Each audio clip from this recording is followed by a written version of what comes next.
Pernahkah Anda membayangkan bagaimana jika suatu hari nanti para pemimpin dunia tiba-tiba mengarahkan pandangan mereka ke sebuah negeri yang selama ini dianggap berada di pinggiran peradaban? Sebuah negeri kepulauan yang jauh dari pusat kekuasaan Timur Tengah. Sebuah negeri yang selama berabad-abad dikenal sebagai Nusantara. Lalu muncullah sebuah pertanyaan yang membuat banyak orang penasaran. Benarkah semua raja akan menunjuk Imam Mahdi berasal dari Indonesia? Pertanyaan ini telah menjadi bahan diskusi, perdebatan, bahkan spekulasi di berbagai kalangan. Ada yang meyakininya sebagai isyarat zaman. Ada pula yang menegaskan bahwa klaim tersebut tidak memiliki bukti sejarah maupun dalil yang dapat memastikan kebenarannya. Lantas, di manakah letak misterinya? Misteri pertama adalah mengapa nama Indonesia begitu sering dikaitkan dengan berbagai narasi tentang kebangkitan akhir zaman. Sebagian orang memandang Nusantara sebagai negeri yang dianugerahi kekayaan alam yang luar biasa, masyarakat Muslim yang besar, dan sejarah panjang penyebaran Islam yang damai. Dari sinilah lahir berbagai tafsir bahwa Indonesia mungkin memiliki peran penting dalam perjalanan peradaban Islam di masa depan. Namun hingga hari ini, tidak ada pernyataan resmi ataupun bukti yang dapat diverifikasi bahwa Raja Salman atau para raja dunia pernah menunjuk seseorang dari Indonesia sebagai Imam Mahdi. Lalu mengapa narasi tersebut terus muncul? Barangkali karena manusia selalu tertarik pada sebuah harapan akan hadirnya seorang pemimpin yang adil, harapan akan berakhirnya penindasan. Harapan bahwa dunia yang penuh konflik suatu saat akan dipimpin oleh sosok yang membawa keadilan. Misteri berikutnya justru terletak pada sikap para tokoh besar dunia. Sepanjang sejarah, para pemimpin selalu berusaha mempertahankan kekuasaan mereka.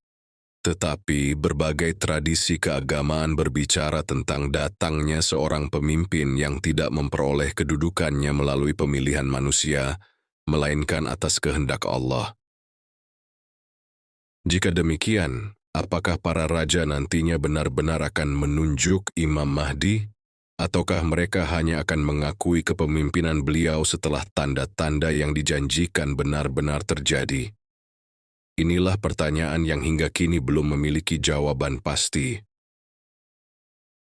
Assalamualaikum sahabat Bisikan Nurani, salam kenal, salam sejahtera untuk kita semua, mudah-mudahan tetap dalam lindungan Allah Subhanahu wa Ta'ala.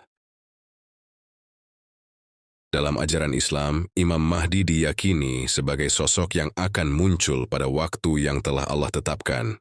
Identitasnya tidak ditentukan oleh opini publik, tidak diangkat melalui keputusan politik, dan tidak bergantung pada pengakuan seorang raja. Karena itu, setiap klaim tentang siapa Imam Mahdi atau dari mana asalnya perlu disikapi dengan hati-hati dan semangat tabayun. Mungkin misteri terbesar bukanlah tentang Indonesia, bukan pula tentang para raja, melainkan tentang kesiapan manusia menyambut seorang pemimpin yang benar-benar adil. Sebab sejarah menunjukkan bahwa manusia seringkali menolak kebenaran ketika kebenaran itu datang dengan cara yang tidak mereka duga. Bagaimana jika suatu hari nanti sosok itu muncul dari tempat yang selama ini diremehkan? Bagaimana jika kemuliaan tidak lahir dari pusat kekuasaan, melainkan dari tempat yang sederhana? Semua itu tetap berada dalam wilayah yang tidak dapat dipastikan oleh manusia. Sebagai orang beriman, tugas kita bukanlah memastikan siapa Imam Mahdi berdasarkan dugaan, melainkan mempersiapkan diri dengan memperbaiki akhlak, memperkuat iman, dan menjaga persatuan umat. Karena ketika kebenaran benar-benar datang, hanya hati yang bersih yang mampu mengenalinya. Sebagian orang melihat Indonesia sebagai negeri dengan jumlah penduduk Muslim yang sangat besar, memiliki sejarah panjang penyebaran Islam yang damai, serta dikenal memiliki tradisi spiritual yang kuat. Dari sudut pandang inilah muncul berbagai tafsir bahwa Nusantara memiliki peran penting dalam perjalanan peradaban Islam di masa depan. Namun, kita juga perlu mengingat bahwa dalam hadis-hadis tentang Imam Mahdi, Rasulullah Shallallahu Alaihi Wasallam menjelaskan sejumlah ciri mengenai sosok tersebut, tetapi tidak menyebut Indonesia sebagai tempat asalnya. Para ulama juga memiliki beragam penafsiran mengenai lokasi kemunculan dan perjalanan Imam Mahdi. Karena itu, mengaitkan satu negara tertentu secara pasti memerlukan kehati-hatian. Di sisi lain, tidak sedikit orang yang memahami istilah isyarat secara simbolik. Bagi mereka yang dimaksud bukanlah penunjukan resmi, melainkan harapan bahwa akan lahir pemimpin yang adil, amanah, dan membawa persatuan umat.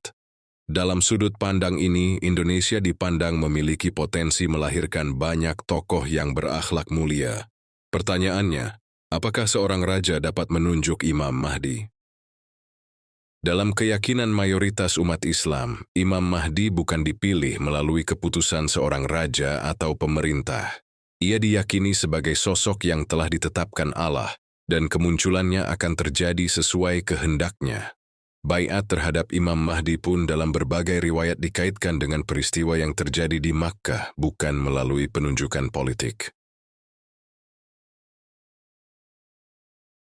Karena itu, jika muncul berita bahwa seorang pemimpin dunia telah menunjuk Imam Mahdi, maka berita tersebut sebaiknya diperiksa dengan sangat teliti sebelum dipercaya. Sebagai umat Islam, kita diajarkan untuk tidak mudah menerima setiap kabar tanpa tabayun.